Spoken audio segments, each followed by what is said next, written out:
आपको सुनकर के आश्चर्य होगा, मोदी जी एक बार एक राज्य के दौरे पे गए, एक डीएम जो है वो चश्मा लगा करके उनके सामने खड़ा था। भूल गए होंगे आप लोग, अरे रोज नई नई घटना घटती है, कितना याद रखेंगे। चश्मा लगा करके खड़ा था छत्तीसगढ़ में, उस डीएम को सस्पेंड कर दिया गया। बिग बॉस के सामने तुम चश्मा लगा लोगे?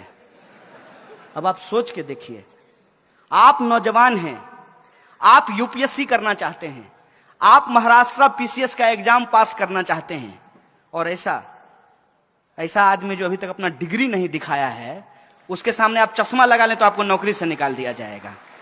आप ऐसा भारत चाहते हैं क्या? हमने ऐसे भारत की कल्पना की थी क्या? लोगों ने 2014 में मोदी जी को इसी बात के लिए वोट दे दिया था। 2014 में मोदी जी को वोट विकास के लिए दिया गया, अच्छे दिन के लिए दिया गया, करप्शन पर कार्रवाई करने के लिए दिया गया, महंगाई को कम करने के लिए दिया गया, किसानों की आत्महत्या को रोकने के लिए दिया गया। कौन सा एक काम है जो सरकार ने किया हो और हम लोग उसको स्वीकार नहीं कर रहे हो? आप ही हमको बता दीजिए। क्या इस देश में किसानों की आत्महत्या रुक गई? और क्या किया गया किसानों के लिए? कोई स्टेप भी अगर लिया गया होता तो हम मान लिए होते। जो योजना को ये गला फाड़ फाड़ करके बताते हैं उज्ज्वला योजना, उसकी हकीकत क्या है? हकीकत यह है कि जो लोग गैस सिलेंडर लिए हैं उस योजना के तहत, दोबारा उसको भरवा नहीं पा रहे हैं, उसका रिफिल नहीं करवा पा रहे हैं। 400 का सिलेंडर 1100 में मिलने लगेगा तो आप कहां से भरवाएंगे? आप हमको बता दीजिए तो। इस देश के कितने परिवार हैं जो 1100 का गैस सिलेंडर भरवा सकते हैं? और तो और कहा गया कि कनेक्शन फ्री है। इतना धंधेबाज है कि फ्री कनेक्शन नहीं है। जैसे आप मोटरसाइकिल खरीदते हैं, बैंक से लोन लेते हैं, किस्त पे लेते हैं, तो वो फ्री होता है क्या? कि जितना इंस्टॉलमेंट आप भरते हैं उतना कंपाउंड इंटरेस्ट लेकर के आपसे पैसा वसूल करता है। यही काम सरकार आपके साथ कर रही है। बताइए, आप सरकार इसलिए चुने थे कि आपके साथ धंधेबाजी करे, आपके साथ जुमलेबाजी करे, आपके साथ धोखेबाजी करे, इसलिए सरकार चुने थे। और ये सब कुछ आंख के सामने हो रहा है और समाज जो है वो कंफ्यूज हो जाए, दो हिस्से में बट जाए, इसीलिए समाज को ध्रुवीकरण किया जा रहा है। एक टीवी पे जाइएगा, ऐसा लगेगा कि देश का जो है स्वर्णिम काल चल रहा है। जी न्यूज पे आप जाइए, डीडी न्यूज पे जाइए, तो ऐसा लगेगा कि देश का स्वर्णिम काल चल रहा है। मोदी जी व्यक्ति नहीं है, अवतार हैं, और वो अवतार इस देश का भला करने के लिए आए हैं, भारत को हजारों साल की गुलामी से मुक्ति दिलाने के लिए आए हैं। दूसरी तरफ जहां आपके किसानों की बात हो रही है, बच्चों की बात हो रही है, शिक्षा की बात हो रही है, महिला की बात हो रही है, अल्पसंख्यक, दलित, आदिवासी, गरीब, किसान, मजदूर की बात हो रही है, तो आप अगर दोनों जगह देखेंगे तो आप कंफ्यूज हो जाएंगे और आपको लगेगा कि सच क्या है। मैं कहता हूं, मेरी बात भी आप मत मानिए, आप अपना सच स्वयं तलाशने का प्रयास करिए। आपके पास भी दिमाग है, आपके पास भी मोबाइल है, आपके घर में भी अखबार आता है, आप भी बाजार जाते हैं। अगर आपके मोबाइल पे ये विज्ञापन आ रहा है कि मोदी जी आए और महंगाई कम कर दिए, तो इस बात की जांच आप कर सकते हैं कि नहीं कर सकते हैं? तुरंत झोला उठाइए, मॉर्निंग वॉक भी हो जाएगा, थोड़ा पेट भी, आजकल थोड़ा लोग स्लिम रहना चाहते हैं, थोड़ा पेट भी आपका पीछे पिचक जाएगा, और सब्जी लेने जाइएगा, आपको पता चल जाएगा कि महंगाई कम हुई कि नहीं हुई। अच्छे दिन आपके जीवन में आए कि नहीं आए, इसको बताने के लिए आपको न्यूज एंकर की जरूरत है, आपको न्यूज एंकर की जरूरत नहीं है।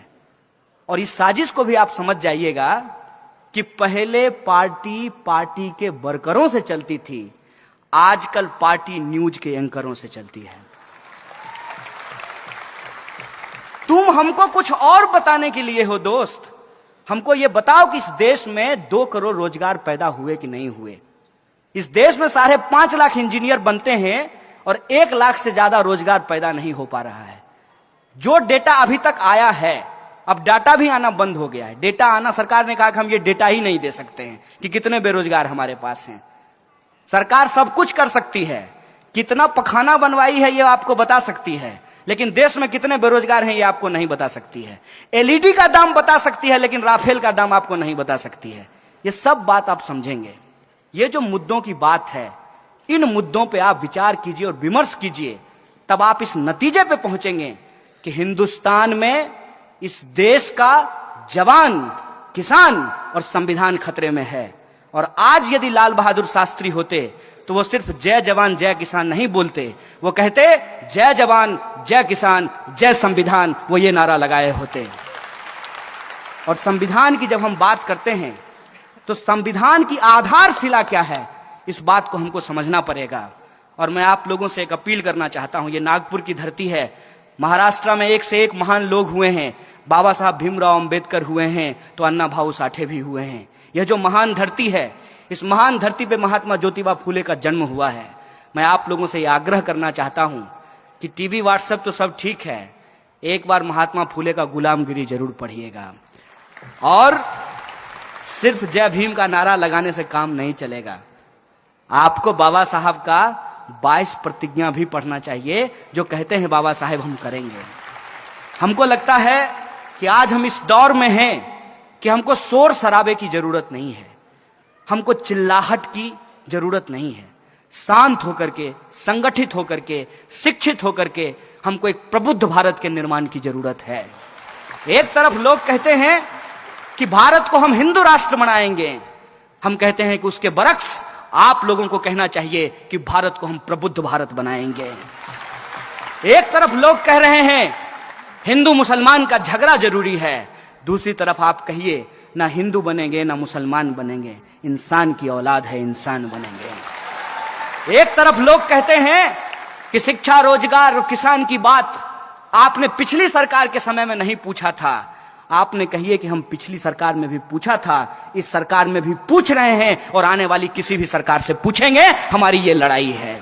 और जब आपको कहें वो आपको कि आपको मोदी का विरोध करने के अलावे आपके पास कोई विकल्प नहीं है, तो आप उनको एक हिसाब समझाइएगा। उनको कहिएगा कि इस देश में हमारा कॉमन मिनिमम प्रोग्राम यह है कि सबको शिक्षा, सबको काम, मजदूर को मजदूरी, किसानों को उनके फसल का दाम, हिंदू हो या मुसलमान, महिला हो या पुरुष, सबको मिले बराबर का आत्मसम्मान। ये हमारा कॉमन मिनिमम प्रोग्राम है।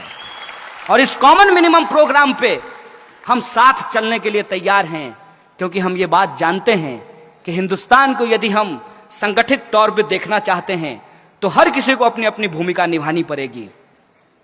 कोई शिक्षक क्लासरूम में अच्छी बात पढ़ाएगा, कोई कलाकार अच्छा पेंट बनाएगा, कोई पत्रकार अच्छा रिपोर्टिंग करेगा, कोई महिलाओं के बीच में जाएगी और महिला के अधिकार उसको समझाएगी, कोई मजदूरों के बीच में काम करेगा, कोई किसानों के बीच में काम करेगा, कोई दलित अत्याचार के लिए आवाज बुलंद करेगा, कोई रोहित वेमुला के लिए लड़ेगा, कोई नजीब अहमद की लड़ाई को आगे बढ़ाएगा। यह काम हम सब लोगों को मिलकर के करना पड़ेगा। और इस काम को मिलकर करने के लिए यह जरूरी है कि आप में और हम में अंतर क्या है, इससे पहले इस बात की पड़ताल की जाए कि आप में और हम में समानता क्या है, एकता क्या है, इस बिंदु को ढूंढा जाए।